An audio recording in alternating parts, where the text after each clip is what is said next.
Bonjour à tous. Vous vous trouvez dans une situation où vos finances semblent insuffisantes, où vous avez l'impression que vous avez du mal à stabiliser vos finances personnelles, à faire des progrès dans le domaine financier et que vous êtes peut-être même endetté. Eh bien, vous ignorez probablement les lois de l'argent. Une loi, c'est une action dont les résultats sont prévisibles, prédictibles. Une loi ne dépend ni de la couleur de votre peau, ni de l'endroit où vous vous trouvez, ni de la richesse de vos parents, ni de votre passé, ni de vos sentiments ou de vos émotions. Une loi vous donne les résultats si vous l'appliquez et il ne vous donne pas les résultats si vous la méprisez.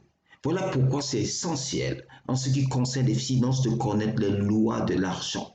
Donc dans l'épisode précédent, nous avons vu la première loi qui était que l'argent doit être retenu. Ce qui vous amène en fait à vivre une vie frugale, retenez le maximum. Mais aujourd'hui, nous allons parler de la deuxième loi. Et c'est quoi cette deuxième loi? Cette deuxième loi de l'argent est que l'argent doit être multiplié. Oui, oser investir dans différents domaines. Pourquoi? L'argent n'est pas là pour être dépensé, mais il est là pour être multiplié. Donc, décidez de quitter le bout de la chaîne de consommation. Si vous êtes tout le temps le dernier de la chaîne de consommation, eh bien, vous supportez tous les coûts de production de produits que vous payez, vous vous rendez compte? Des matières premières jusqu'à la transformation, la logistique, etc. Donc prenez du temps pour réfléchir, pour vous dire, je ne resterai pas au bout de la chaîne tout le temps, mais moi aussi maintenant je veux pouvoir produire quelque chose qui va être consommé, dont les autres ont besoin. Donc ça veut dire que vous adoptez la mentalité, le langage d'un homme d'affaires ou d'une femme d'affaires. Vous adoptez le langage d'un homme d'affaires, le langage d'une femme d'affaires. C'est dit, je vais produire, je vais répondre à un besoin autour de moi. Et quelles idées? Je vous donne quelques idées. Donc, décidez de rechercher des stratégies pour multiplier l'argent qui passe entre vos mains.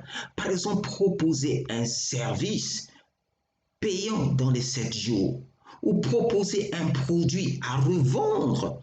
Pourquoi pas dans les 14 jours? Vous voyez? Proposer quelque chose qu'une personne ou deux personnes consomment, ça vous donnera déjà la clé. Identifiez quelque chose que vous faites facilement et proposez-le. Identifiez ce que vous faites avec plaisir. Aidez cette personne avec vos talents naturels gratuitement et voyez leur retour. Lisez un livre sur la création d'entreprise, lisez un livre sur la bourse, lisez, essayez de comprendre comment les banques fonctionnent, les intérêts dans les banques, etc. D'accord? Allez dîner avec un homme d'affaires, restez un peu autour des commerçants, écoutez leur langage, écoutez ce qu'ils parlent, essayez d'adopter cela. Passez plus de temps avec des personnes qui gagnent plus que vous. Ces personnes ont probablement découvert comment produire plus.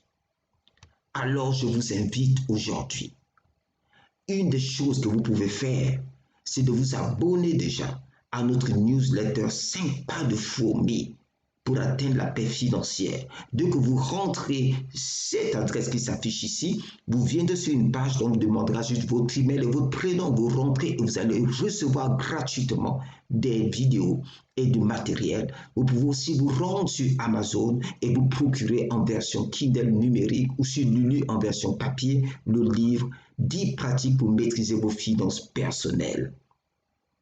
Donc je vous donne rendez-vous dans le prochain épisode sur cette série sur les lois de l'argent. Sur les lois de l'argent.